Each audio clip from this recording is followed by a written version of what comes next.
how much screen time is too much screen time? Let's ask Dr. Lisa Palmer, co-founder of the Renew Center of Florida. Lisa, thank you for joining us tonight. I'm actually the only founder of the Renew Center of Florida. Thanks for having me. Hey, are any of these aforementioned concerns overstated? No, they're absolutely all concerns. You know, kids have very different brains than adult brains because they're not neurally developed. Their pathways aren't developed. So they really require more real-life interaction. And if they don't get it, then their development is stunted. As I understand it, if parents are thinking preteen, they're too late. The American Academy of Pediatrics recommends those 18 months and younger shouldn't have any screen time besides video chatting. And the toddlers, 18 to 24 months, can co-view high-quality content, and 2 to 5-year-olds can watch an hour a day by themselves. Does this sound right to you?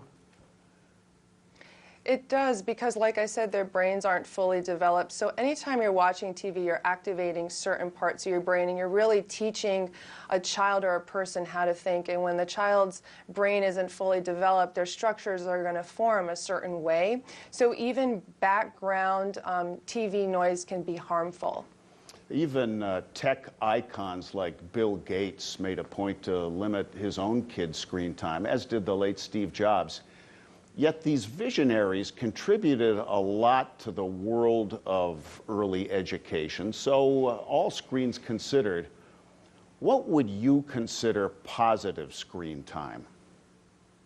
Well, definitely educational screen time, age-appropriate screen time, like Sesame Street, for instance. But there's definitely an issue with watching too much screen time, having it in the background, how it affects you cognitively, how it affects you emotionally. There actually have been studies that have shown that when you watch too much television, it can put you at risk later on for developing issues like type 2 diabetes or depression. It can also cause issues with visual issues, which can be problematic with learning as well. Now, I'm curious, you say diabetes. What does that stem from? A sedentary lifestyle? Perhaps a sedentary lifestyle, emotional, that could cause you to maybe eat more and develop certain type of habits that could be problematic and lead to type 2 diabetes. Ooh, yeah, the comfort food. ADHD seems like an epidemic among today's young. I am a baby boomer, and I don't remember this phenomenon when I was a kid. Was it invented after I grew up, or have digital media maybe contributed to the problem? Well, like I was saying, digital media affects the way your brain is formed and those neural pathways. So absolutely, it can affect your attention span. We have to understand that there's a lot of instant gratification that's happening when you're watching television or, you know, you're looking at a device, because it's actually doing the thinking for you. And this is one of the problems, is that we're not using our creative imagination to really think about things and to imagine and to hear. All of that feedback is coming to us already there. So it's creating problems of instant gratification. It's also creating a lack of empathy in people because they're not really learning how to relate. So it's definitely all interconnected, Holland. Wow, good point about the instant gratification, because when we were munchkins in elementary school, they were just drilling those multiplication tables into us. And now with the calculator, for instance, is something lost in terms of us taking the brain out for a spin sufficiently? Well, there's something to be said about the human connection, and spending quality time with your kids and telling stories and playing with them and having, you know, touching them and being with them and sharing your dreams, sharing your aspirations, playing in the sand. These are things that a lot of kids are not getting exposed to nowadays, because essentially parents are using televisions as babysitters, and so they're not getting the full amount of creativity that is necessary to be able to think properly and to actually be healthy kids. Our kids get the cold shoulder from the dog when they're spending too much time on their devices. We tell them, go play with a dog. That's actually good for them, isn't it? Absolutely. Who doesn't like playing with their dog? Yeah. Hey, we are guests in her home, I assure you.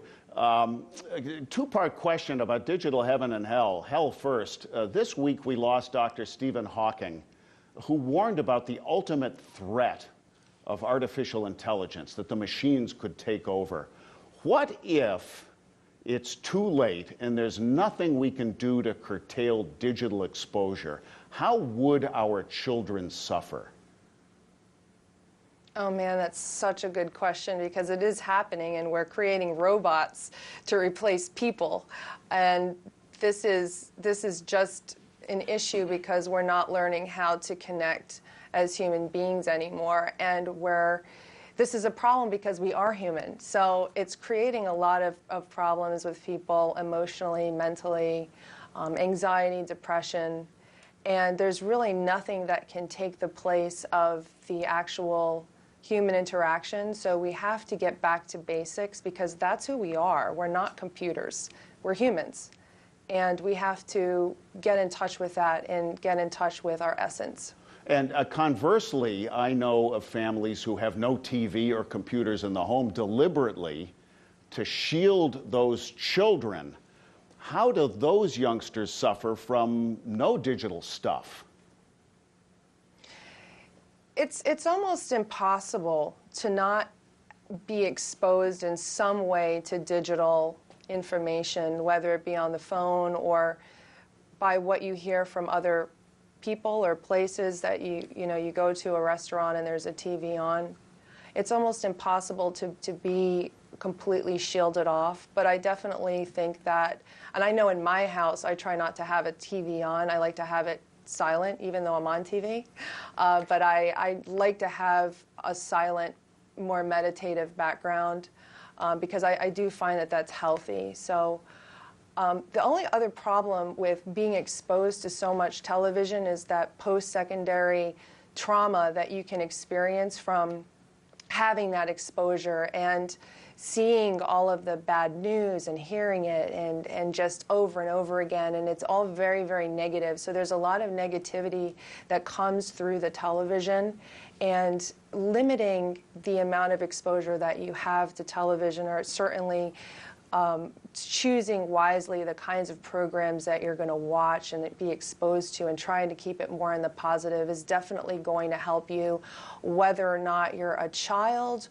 or you're an adult. But certainly if you're a child, you have to be aware that children are not developed to be able to put information together the way that we can and to really understand it.